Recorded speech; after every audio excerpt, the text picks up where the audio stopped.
नमस्कार, मैं हूं आपके साथ इश्तियाक अहमद और आप देख रहे हैं आर्य न्यूज। रुक करेंगे देश और दुनिया की तमाम खबरों की तरफ। भारत और यूएई ने अपनी व्यापारिक रणनीति साझेदारी को और मजबूती बनाने और आपसी फायदे का नया रोड मैप बनाया है। और वहीं पीएम मोदी और अबू धाबी के क्राउन प्रिंस शेख मोहम्मद बिन जायद अल नाहयान के बीच हुई वर्चुअल बैठक में दोनों मुल्कों ने जहां व्यापक आर्थिक सहयोग समझौते समेत अनेक करारनामों पर दस्तखत किए और वहीं साझा विजन दस्तावेज भी जारी किया है। और वहीं भारत और यूएई के बीच भविष्य की साझेदारी का खाका तय करता विजन दस्तावेज बीते कुछ सालों में भारत और यूएई के बीच बड़ी करीबी का नया सबूत है। और वहीं आइए आपको बताते हैं कि आखिर इस विजन दस्तावेज की मुख्य बातें क्या हैं। रक्षा और सुरक्षा, दोनों देश समुदाय सुरक्षा के क्षेत्रों में सहयोग बढ़ाएंगे और हर तरह के आतंकवाद और चरमपंथ के खिलाफ क्षेत्रीय और अंतर्राष्ट्रीय स्तर पर सहयोग भी करेंगे। और वहीं दूसरा आर्थिक सहयोग भी है। भारत और यूएई के बीच हुआ व्यापक आर्थिक सहयोग समझौता दोनों देशों के बीच द्विपक्षीय कारोबार को $60 अरब से बढ़ाकर अगले 5 सालों में $100 अरब तक बढ़ा देगा। और वहीं तीसरा ऊर्जा सहयोग, भारत के तेल आयात का करीब 1/3 हिस्सा सप्लाई करने वाला यूएई किफायती दामों और आबाद आपूर्ति बनाए रखने में मदद भी करेगा और साथ ही भारतीय अर्थव्यवस्था की ऊर्जा जरूरतों को भी पूरा करने के लिए नए संसाधनों के विकास पर भी दोनों देश सहयोग करेंगे। और वहीं जलवायु परिवर्तन और गैर पारंपरिक संसाधन, दोनों देश मिलकर हाइड्रोजन टास्क फोर्स बनाएंगे और ईंधन के लिए हरित हाइड्रोजन का उत्पादन भी बनाया जाएगा। और वहीं इसके अलावा नई तकनीकी, दोनों देश मिलकर अत्यावश्यक भुगतान तकनीकियों पर सहयोग बढ़ाएंगे और साथ ही एक दूसरे के स्टार्टअप को प्रोत्साहित भी करेंगे। और वहीं शिक्षा सहयोग भी करेंगे। और वहीं आपको बता दें कि भारत की मदद से यूएई में एक आईआईटी की स्थापना की जाएगी। और इसके अलावा कौशल सहयोग, भारत और यूएई कौशल विकास के क्षेत्र में भी हाथ मिलाएंगे ताकि बाजार की बदलती ज़रूरतों और भविष्य के कामकाज के लिहाज से मानव संसाधन विकसित हो सके। और इसके अलावा खाद्य सुरक्षा, दोनों देश खाद्यान्न उत्पादन और आपूर्ति में सहयोग करेंगे और इसमें खेतों से लेकर बंदरगाह और यूएई के बाजारों तक मजबूत श्रृंखला विकसित की जाएगी। और वहीं स्वास्थ्य सुरक्षा में भी अपना सहयोग देंगे। भारत और यूएई ने टीकों पर शोध, उत्पादन और भरोसेमंद सप्लाई चेन पर मिलकर काम करने का फैसला किया है और इसके लिए यूएई निवेश भी करेगा। और वहीं सांस्कृतिक सहयोग, भारत और यूएई के बीच सांस्कृतिक परियोजनाओं, प्रदर्शनियों और सांस्कृतिक आदान प्रदान पर भी जोर दिया जाएगा।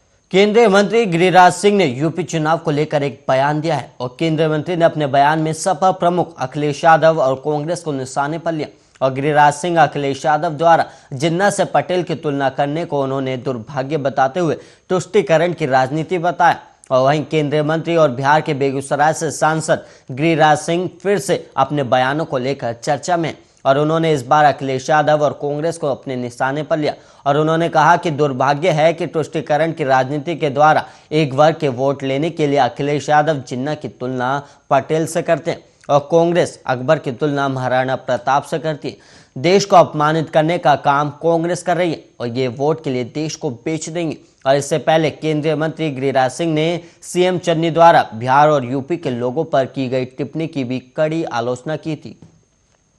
तब उन्होंने कहा था कि सीएम चन्नी ऐसा नहीं बोल सकते, बल्कि केवल मुख्यमंत्री चवन्नी ही ऐसा बोल सकते हैं।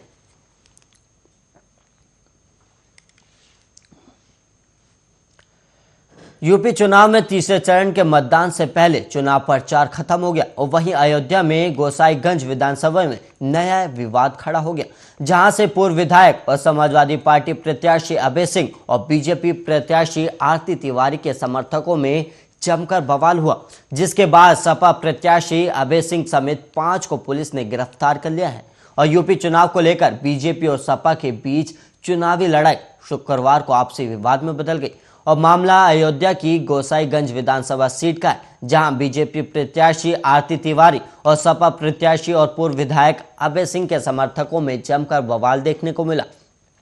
जिसके बाद महाराजगंज पुलिस ने इस मामले में एक्शन लेते हुए सपा प्रत्याशी समेत 5 लोगों को गिरफ्तार कर लिया है और पुलिस ने सपा प्रत्याशियों को उनके आवास पर ही अपनी कस्टडी में लिया और शुक्रवार देर रात नेव कबीर चौराहे पर बीजेपी प्रत्याशी के समर्थकों ने सपा समर्थकों पर हमले करने का आरोप लगाया था और सपा प्रत्याशी अभय सिंह की गिरफ्तारी के बाद सपा के समर्थकों ने महाराजगंज थाने में पथराव भी किया और पथराव का वीडियो सामने भी आ गया। और वहीं आपको बता दें कि महाराजगंज थाने से कुछ दूर रात 8 बजे के आसपास ये विवाद हुआ और यह विवाद कबीरपुर गांव के पास था और विवाद में दोनों पक्षों की ओर से कई गाड़ियां क्षतिग्रस्त हुई और जब पुलिस ने दोनों समर्थकों को बुलाकर विवाद खत्म करने की कोशिश की तो वहां भी विवाद हो गया,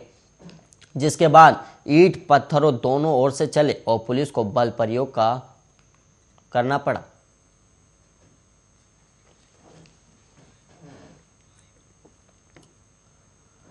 जोधपुर के रातानाड़ा पुलिस थाने क्षेत्र में एक नाबालिग बालिका के साथ दुष्कर्म का गंभीर मामला सामने आया और एक नामी ठेकेदार ने अपने घर काम करने वाली बाई की 15 वर्षीय बेटी को अपनी हवस का शिकार बना लिया और इस हरकत का पता चला तो मां ने अपनी बेटी को कहा कि ये किसी को बताना नहीं और मामले को दबाने के लिए भरसक प्रयास किया गया और आखिरकार पीड़िता ने सच उगल ही दिया और नाबालिग की मां ने ठेकेदार से कुछ रुपए उधार ले रखे थे, जिसके डर से मामले को दबाने की कोशिश कर रही थी और अब ठेकेदार को पुलिस ने गिरफ्तार भी कर लिया है और वहीं नाबालिग की मां से पूछताछ जारी है। और पुलिस कमिश्नरेट पूर्व उपायुक्त भुवन भूषण यादव ने बताया कि डिफेंस लैब के पास रहने वाली एक महिला ने जनवरी में 15 वर्षीय बेटी की गुमशुदगी दर्ज कराई थी और महिला का कहना था कि कोई बहला फुसला कर उसकी बेटी को भगा ले गया और पुलिस इस मामले ने अनुसंधान शुरू किया तो पता चला कि नाबालिग बालिका गुजरात में रहने वाली अपनी बहन के पास चली गई और पुलिस टीम गुजरात पहुंची और बालिका को वहां से जोधपुर लेकर आई तो बालिका से पूछताछ में ठेकेदार की दरंगी का खुलासा हुआ और वहीं पुलिस का कहना है कि बालिका की ओर से दी गई जानकारी बेहद सावधानी से जांची गई और इसके बाद उसके बयान दर्ज किए गए, जिसमें रेप की पुष्टि होने के बाद पुलिस ने जी.के. गुप्ता को गिरफ्तार कर लिया है।